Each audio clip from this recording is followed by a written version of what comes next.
Hello, my name is Richie Trum, and I am the Cost Segregation Guy. And welcome to my video newsletter. This channel is designed to be a resource to my prospective clients, and their tax professionals to navigate the ins and outs of cost segregation. And our aim here is to teach them how to be able to optimize their depreciation expense and increase their cash flow in the form of tax savings. And the way this works is very simply is when an investor buys a building, let's say they buy a strip center for $1 million. That strip center is by default depreciated over 39 and a half years.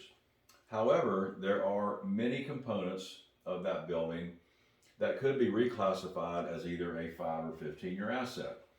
And so when we provide a study to our clients, on average, we can find about 15% of that building can be reclassified as a 5-year asset, and about 8% can be reclassified as a 15-year asset. And those are just averages. It's going to depend on the type of building.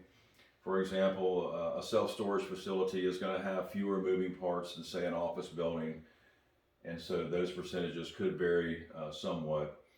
And we keep historical records to determine what types of buildings that we've done in the past and what those percentages are. So when we give our estimate, it's going to be in the ballpark. So the way this works is an easy way to identify or just understand what a 15-year asset is those are any land improvements. So that could be your parking lot, any bollards outside. It could be sidewalks, curbs, landscape, fencing, those types of things. And so 5-year assets could be certain types of flooring, specialty plumbing, specialty electrical on the inside. It could be cabinets, crown molding, different things like that. So when we go in and do our studies, what we're doing is we're identifying all the 5-year assets, and we're basically going to place them in a bucket. Same thing for the 15-year assets. We're going to identify them and place them in a bucket. And then all of the 39-year assets are going to stay in the 39 and a half year category. So at the end of the day, what we're going to do is, what we're going to find is about $770,000 is going to stay as a 39-year asset. $150,000 is going to stay, or going to be reclassified as a 5-year asset, and about $80,000 can be reclassified as a 15-year asset. And so what that does is it allows the investor to depreciate those parts of their building much quicker. Anytime you can take depreciation or any expenses up front, you're going to reduce your income basically, and that's going to reduce your income taxes. So the reason that investors use this is to reduce their taxes. Why would someone want to do that? Well, to reduce taxes, also because of something called the time value of money. And what the time value of money is, the ability to use cash today instead of in the future. It's the reason why banks charge interest, because if they give you a lump sum of money, it is going to basically cost over time. It's going to cost more money. So same thing here. By having cash up front today, is going to be able to put more money in your pocket by having that cash to invest and draw interest basically, or make profit. So the analogy that I like to give is, let's just call this 40 years. If you won $40,000 in the lottery, would you want $40,000 cash today to invest, or would you want $1,000 a year for the next 40 years to invest? And the obvious answer to that is having the $40,000 cash today.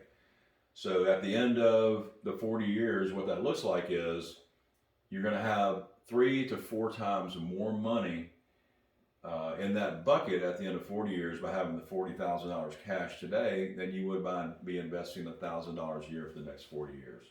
So if you're going to take this money and bury it in your backyard, or take the money and blow it in Vegas, I wouldn't recommend doing that, because essentially what you're doing is you're taking an interest-free loan from the government. And that would not be the ideal outcome for a cost segregation study. So this is the very basics of cost segregation. Um, Thank you for stopping by my channel today.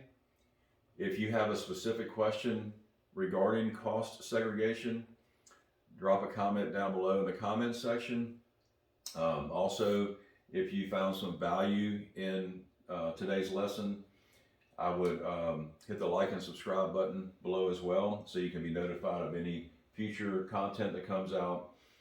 And also, if you would like a no-cost estimate on your specific building, you can drop a comment down below with your contact information, or you can email me directly at richie@thecostsegregationguy.net.